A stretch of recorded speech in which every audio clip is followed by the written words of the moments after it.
السلام علیکم friends, welcome to کتاب نگری یوٹیوب چینل کتابوں کی نگری میں خوش آمدید۔ میں ہوں آپ کی ہوسٹ اقرا یاسین اور آج میں آپ کے لیے لے کر آئی ہوں سائمہ بختیار کے قلم سے تحریر کردہ ناول میرا لباس ہے تو کے ایپیسوڈ نمبر 16 کو لے کر۔ اس ایپیسوڈ کو سٹارٹ کرنے سے پہلے آپ جلدی سے کر لیجئے ہمارے چینل کو سبسکرائب، ویڈیو کو لائک اور کلک کر لیجئے بیل آئیکن کو۔ اب آتے ہیں ایپیسوڈ کی جانب۔ تھوڑی سی دیر ہی ٹیرس پر گزارنے کے بعد وہ واپس کمرے میں آ گیا اور وہ کافی دیر سے واش روم میں ہی بند تھی۔ وہ ایزی چیئر پر آنکھیں بند کر کے بیٹھ گیا۔ یہ کیا ستم ڈھا گیا تھا، وہ دل ملامت کر رہا تھا۔ میں کیسے نظریں ملا پاؤں گا عروہ تم سے؟ میں نے تمہارا مان، تمہارا بھروسہ توڑ دیا۔ اس نے کرب سے آنکھیں مینچ لیں۔ لمحہ لمحہ وقت گزرتا جا رہا تھا اور وہ ابھی تک باہر نہیں نکلی تھی۔ ہر طرف سناٹا چھایا ہوا تھا۔ حشام کو عجیب سی بے چینی نے آ گھیرا۔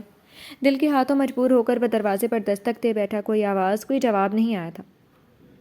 اس نے پھر دستک دی، پھر دستک دی۔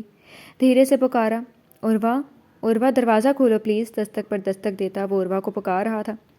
عروہ کی طرف سے کوئی جواب نہیں تھا۔ اس کا دل ڈوبنے لگا۔ وسوسوں نے جنم لیا تو اس کے پورے وجود میں بے چینی بھر گئی۔ روم کی چابیوں کا گچھا اس کے پاس ہمیشہ رہتا تھا۔ اس نے سائڈ ٹیبل کی دراز سے چابیاں برآمد کی اور لاک میں لگا کر گھما دی۔ لاک کھل گیا لیکن دروازہ نہ کھلا۔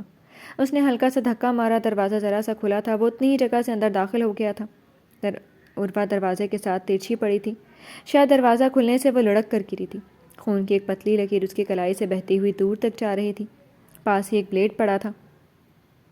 حشام کے دماغ نے کام کرنا بند کر دیا تھا۔ بنا کچھ سوچے سمجھے اس نے عروہ کو اپنی گود میں اٹھایا اور کمرے سے نکلتا سیڑھیاں اترنے لگا۔ ساتھ ساتھ وہ فرمان اور بابا کو آوازیں دے رہا تھا۔ رات کے سناٹے کی وجہ سے اس کی آواز پورے گھر میں گونج رہی تھی۔ سبھی اپنے کمروں سے نکل آئے۔ فرمان اور روحا اس کے پیچھے پیچھے دوڑے۔ کیا ہوا حشام؟ ابھی تک فرمان کو سمجھ نہیں آیا تھا کہ حشام عروہ کو اٹھائے باہر کیوں بھاگ رہے۔ بھائی، عروہ نے سوسائڈ کرنے کی کوشش کی ہے، وہ گھٹتی سانسوں کے درمیان بمشکل بول پایا۔ کیا؟ روحا عبید کی تو جان ہی نکل گئی۔ حشام اسے گاڑی کی پچھلی سیٹوں پر لٹا چکا تھا۔ فرمان نے ڈرائیونگ سیٹ سنبھال لی۔ روحا عبید بھی ساتھ جانے کے لیے تیار تھی۔ آپ رہنے دیں ماما۔ حشام کو ان کی طبیعت کی فکر ہوئی۔ وہ دروازہ کھول کر فرنٹ سیٹ پر بیٹھ گئی۔ چلو فرمان، اس کا مطلب تھا کہ اب کچھ نہ کہا جائے۔ حشام عروہ کے ساتھ پچھلی سیٹ پر بیٹھ گیا تھا۔ عروہ کا سر اس کی گود میں تھا۔ وہ مستقل اسے ہوش میں لانے میں لگا ہوا تھا۔ ٹریفک نہ ہونے کے برابر تھا۔ جلدی وہ ہاسپٹل کے ایمرجنسی وارڈ میں تھا۔ It's a suicide case. Doctor نے حشام کی طرف گھور کر دیکھا۔ جی، وہ دھیرے سے بولا، پہلے پولیس کیس بنے گا پھر ٹریٹمنٹ ہوگا۔ ڈاکٹر نے صاف جواب دیا۔ ڈاکٹر میری بات سنیں۔ فرمان انہیں ایک طرف لے گیا۔ اس نے بہت دیر تک ڈاکٹر سے بات کی۔ آخر میں ڈاکٹر واپس عروہ کے اسٹریچر تک آیا۔ عروہ کو چیک کرتے ہوئے اس کی نظر جگہ جگہ موجود لال نشانات پر پڑی جو کافی حد تک واضح تھے۔ کیا ان کے ساتھ زیادتی ہوئی ہے؟ ڈاکٹر اس کے زخموں کو تیزی سے چیک کر رہا تھا۔ جی نہیں، فرمان نے صاف انکار کیا۔ حشام نے نظریں چرائی تھی۔ روحا عبید نے کھوجتی نظروں سے بیٹے کو دیکھا تھا۔ بلڈ ارینج کریں۔ عروہ کو اوٹی میں لے جاتے ہوئے ڈاکٹر نے ہدایت کی تھی۔ فرمان خون کے بندوبست میں لگ گیا تھا۔ حشام وہیں بینچ پر ڈھیر ہو گیا۔ آنسو اس کی آنکھوں میں چمکنے لگے تھے۔ اس نے آرام سے اپنی آستینوں سے آنکھیں مسل ڈالیں۔ وہ زیر لب کچھ پڑھتا جا رہا تھا۔ روحا اس کے پاس بیٹھ گئی۔ حشام نے خود کو ان کے کاندھے پر گرا دیا۔ یہ تم نے کیا کیا حشام؟ وہ سمجھ گئی تھی۔ ماما، میں نے غصے میں صحیح اور غلط بھول گیا۔ میں نے اس کا مان توڑنے کا گناہ کیا ماما، جو سب سے زیادہ مجھ سے محبت کرتی ہے۔ وہ ٹوٹے پھوٹے لہجے میں الفاظ میں درد بیان کر رہا تھا۔ ماما، اس کے بابا نے کبھی اس سے پیار نہیں کیا۔ وہ ہمیشہ محبت کو ترستی رہی۔ میں حشام عبید انصاری، میں نے اس سے ہمیشہ بڑے بڑے وعدے کیے، اسے محبت کے جھانسے دیے، اور جب نبھانے کا وقت آیا تو میں فرعون بن گیا۔ وہ پھر سے رونے لگا۔ میں طاقتور تھا، میں نے اپنی طاقت کا استعمال کیا۔ وہ بے بس تھی، اس نے اپنی بے بسی کا استعمال کیا۔ خدا کے یہاں اسے معافی مل جائے گی ماما، میں کہاں جاؤں گا؟ آج وہ سارے دکھ بھول گیا۔ روحا عبید نے بیٹے کو سسکتے دیکھا۔ دھیرے دھیرے وہ اس کہانی کے پنوں کو سمجھ گئی۔ یہ کیا کر دیا حشام؟ صرف ایک بار مجھے بتایا ہوتا کہ عروہ ہی وہ لڑکی ہے، میں سب سے لڑ جاتی۔ میں اس کے لیے تمہارے لیے بابا کے آگے کھڑی ہو جاتی۔ حشام کے بالوں میں انگلیاں پھیرتی وہ دکھ سے بول رہی تھی۔ یہ ناول آپ کتاب نگری یوٹیوب چینل پر پڑھ اور سن رہے ہیں۔ اللہ کرے اسے کچھ نہ ہو، خنسا نے دل سے دعائیں مانگتے ہوئے کہا۔ بہت ہمدردی آپ کو اس سے، ابرج نے منہ بسورا۔ صوفیہ نے افسوس سے ابرج کو دیکھا۔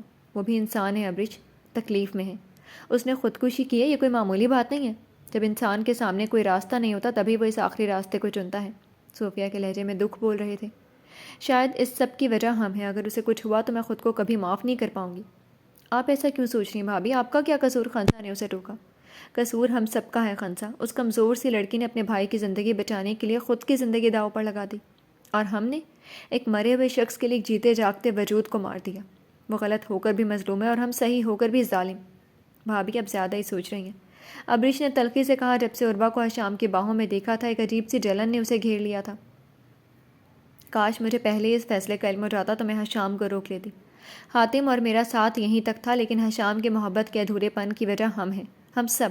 ہم میں سے کسی نے بھی اس فیصلے کے خلاف آواز نہیں اٹھائی۔ صوفیہ سوچے چلی جا رہی تھی۔ بھابھی، عروا کے گھر والوں نے بھی تو سوچ سمجھ کر فیصلہ لیا ہوگا نا؟ اپنے بیٹے کو پھانسی سے بچانے کے لیے ہی عروا کو یہاں بھیجا ہے نا؟ ابریش کو ذرا سے بھی ہمدردی نہیں ہوئی تھی۔ یہی تو مجھے سمجھ نہیں آتا، کیسے ایک ماں نے اپنے ایک بچے کو چنا ہوگا؟ ایک کو بچانے کے لیے دوسرے کو قربان کرنا اتنا آسان نہیں ہے۔ کیسے انہوں نے عروا کو قربانی کے لیے پیش کیا ہوگا؟ خنسا کو سوچ کر ہی جھرجھری آئی۔ وہ خود ایک ماں تھی اور اس وقت ایک ماں بن کر ہی سوچ رہی تھی۔ یہ ناول آپ کتاب نگری یوٹیوب چینل پر پڑھ اور سن رہے ہیں۔ میرا دل بیٹھا جا رہا ہے ایسا، پتہ نہیں عروا کیسی ہوگی۔ رات کے اس پہر بھی وہ عروا کی فکر میں جاگ رہی تھی۔ ماما آپ فکر نہ کریں، وہ اچھے لوگ ہیں، میں جانتا ہوں انہیں۔ عیسیٰ نے انہیں تسلی دی۔ مجھے نہیں پتا عیسیٰ کیوں، مگر شام سے میرے دل میں برے خیالات آ رہے ہیں۔ مجھے لگ رہا ہے جیسے میری بیٹی مجھے پکار رہی ہے، اسے میری ضرورت ہے۔ وہ تڑپ کر بولی، ماما آپ بہت زیادہ سوچتی ہیں، اسی وجہ سے آپ کو ایسے خیالات آ رہے ہیں۔ میں کل ہی عروا کی خیریت معلوم کر کے آپ کو بتاؤں گا، اب آپ سو جائیں۔ وہ نیند کی گولیاں نکال کر لے آیا۔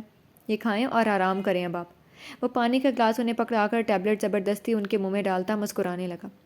یہ ناول آپ کتاب نگری یوٹیوب چینل پر پڑھ اور سن رہے ہیں۔ پیشنٹ کی حالت نازک ہے، خون بہت بہہ چکا ہے، بلڈ پریشر خطرناک حد تک لو ہے۔ ہم اپنی پوری کوشش کر رہے ہیں، یہ صرف خودکشی کا کیس نہیں بلکہ زیادتی کا کیس بھی ہے۔ ایک بار پیشنٹ کی حالت سنبھل جائے تو پولیس اس سے بیان لے گی۔ فی الحال اگلے 2 گھنٹے پیشنٹ کے لیے بہت اہم ہے، آپ لوگ دعا کریں۔ نرس نے تفصیلات بتائیں۔ حشام نے دونوں ہاتھ منہ پر رکھ لیے، شاید وہ اندر ہی اندر رو رہا تھا۔ فرمان مزید خون کا انتظام کر رہا تھا۔ روحا عبید یاسین کی تلاوت کر رہی تھی۔ وقت جیسے تھم سا گیا۔ 2 گھنٹے 2 صدیوں پر محیط ہو گئے۔ وہ آہستہ سے اٹھ کر ہاسپٹل کے احاطے میں بنی مسجد میں چلا آیا۔ شاید خدا کو اس پر رحم آ جائے، بس یہی سوچ کر وہ سجدے میں گر گیا۔ جی تو فرینڈز، کیسی لگی آپ کو آج کے ایپیسوڈ؟ کمنٹ سیکشن میں ضرور بتائیے گا۔ پھر حاضر ہوں گے ناول کے نیکسٹ ایپیسوڈ کے ساتھ۔ تب تک کے لیے اجازت دیجیے۔ شکریہ، اللہ حافظ۔